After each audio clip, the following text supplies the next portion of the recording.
Leaks under the slab are sometimes really hard to find. Sometimes, well, they put you in compromising positions. Y'all want to get down here and check this out because we're going to get this repaired today. Come on.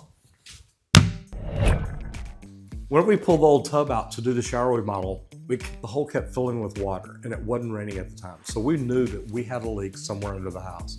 Now, you're probably wondering how we found the leak. Well, we used the Leak Pro Sidekick. And the good thing is we started listening back here because we saw signs of water here, but also up front, we saw water movement in the valve box.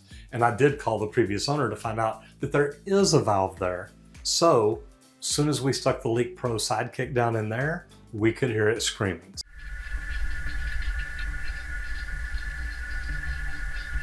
And we realized the sound was really right before it came into the house. Now this house was built in multiple phases, so the valve box is actually inside here under the house because it fed the main house, which was the other side of this wall. So tracing everything back, we realized where it is. We're hoping that the line goes straight out, but with so much concrete outside and the tile floor and everything in here, we're gonna get a dig crew out and tunnel from the front of the house up under. That way we can get in here, make the repair, and not have to damage anything inside the house.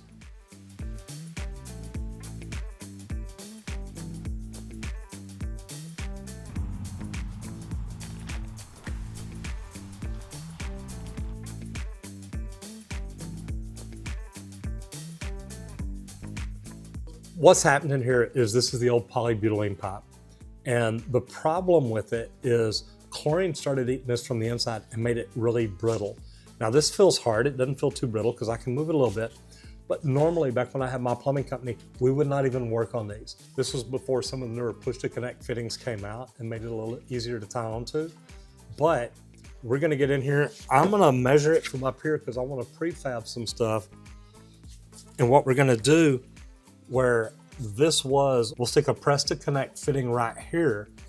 Then we're going to a threaded fitting to go to copper. So we're gonna push to connect a male adapter on here. We've got a female adapter that we're gonna tie to, or we're gonna reduce down. Now there's some valves here and I'm gonna cut all this from up here up above and pull it out and make the repairs. I may end up having to get under there just to use my ProPress tool because of the angle that I'm at. But we're gonna get in here and get this repair made. We are gonna disconnect an old 1/2-inch line. Up under here, I've actually got a hose bib right over here. So we're gonna cut this stuff out, replace it, turn the water back on, and make sure that we got everything fixed.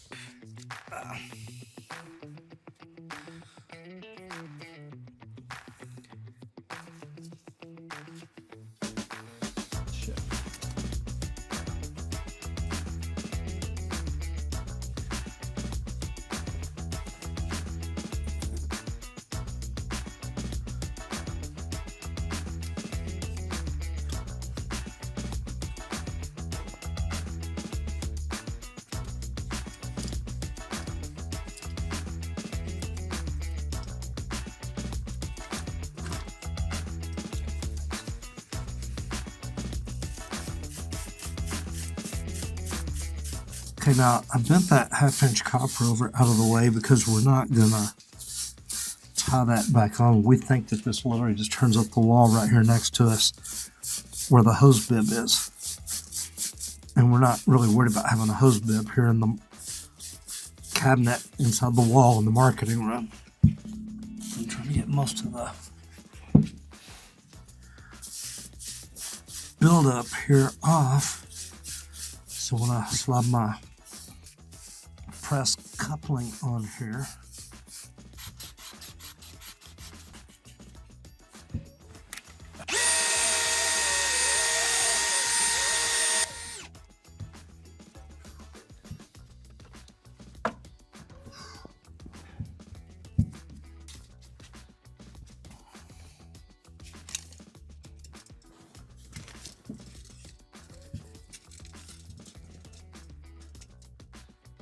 I've got a hard measurement ready, 13¼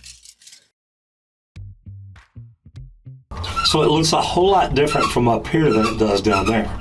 That's why working up here, laying on my belly was kind of easier to do than getting in there and getting in all the mud. But I'm gonna have to get down there to make the connection. So I'll be down there with y'all here in just a minute. Cool.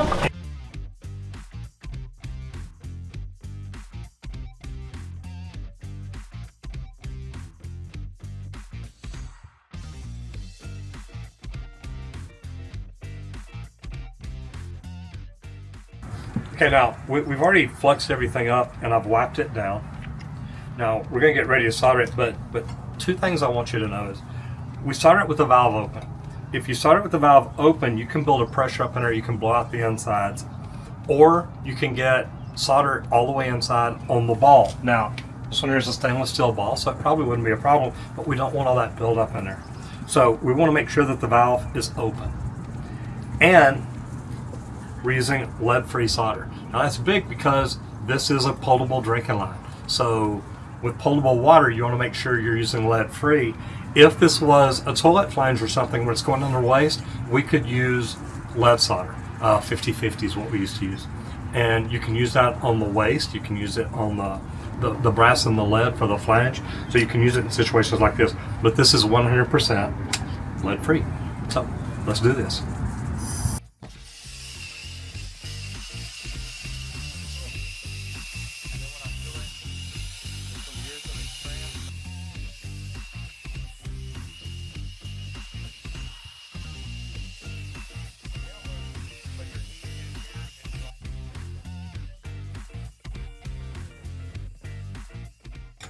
Now, we're gonna let that sit there and cool. I don't like putting water, anything like that on it if I don't have to. So it's a little chilly out here today. It won't take it very long to cool. We'll let that cool. Then remember, we've got just under 13¼ inches overall length. I wanna do as much work as I can above here. Now, we've already cleaned up the edges on this, so we know that we don't have any sharp edges. So I can go ahead and make up one end of this. So literally, it's in, it's pushed, it's all the way in, and we know right where it is. Now, looks like Squirt did a really good job on his measurement. So we got about an 1/8 inch there. Man, it looks like he nailed it. It went all the way into makeup. Now, what I'm gonna do here on the other end is I wanna go ahead and position this down here because I'm gonna get in, I'm gonna push this in place, then I wanna line this up on the copper and be able to slide it back where we cleaned it up from above. So literally, all I'm gonna do is take this in and very gently slide it in. I'm gonna go past both O-rings. Now, this is called a slip coupling. If you're doing a repair like this, this is a great thing to have. Now, I love that I've got everything done right here. All I have to do is go in and slide this over the PB pipe and slide this back over the copper, press it, and I'm good to go. So we're gonna jump down in the hole. You wanna come down there with us? I thought so.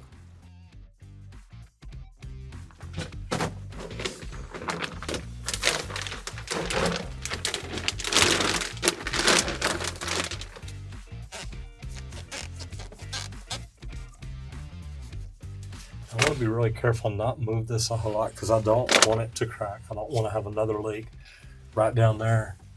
And then this copper looks a little rough, so I'm going to try and clean it up just a little bit more before we slide this over and get our press fitting on there. I think I need to cut about just a little bit off here. I think for some reason I feel like I'm too long.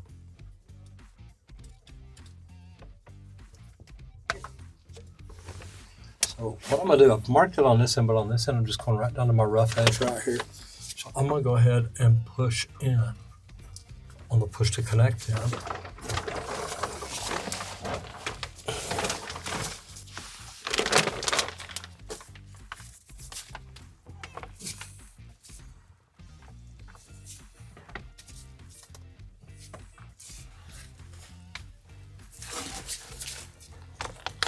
Oh, there it went.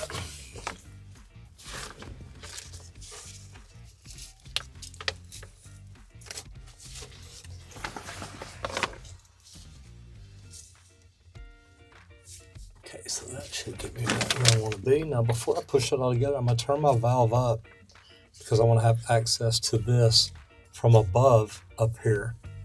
Got everything together on this end. Now, all I have to do is press it. It's funny how you just ask for it and the press tool just appears.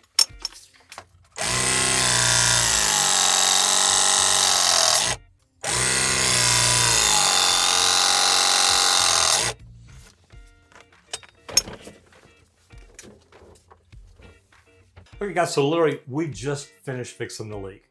Now, we tunneled under here at the same time because we know we've got to get out here and we have to redo this PVC drain line. That way we can get going on this shower remodel where we're installing the ring stick shower assembly. So I got a lot of work to do and man, we got to get busy at it. So out of one tunnel into the next one. So I'll see y'all in the next video.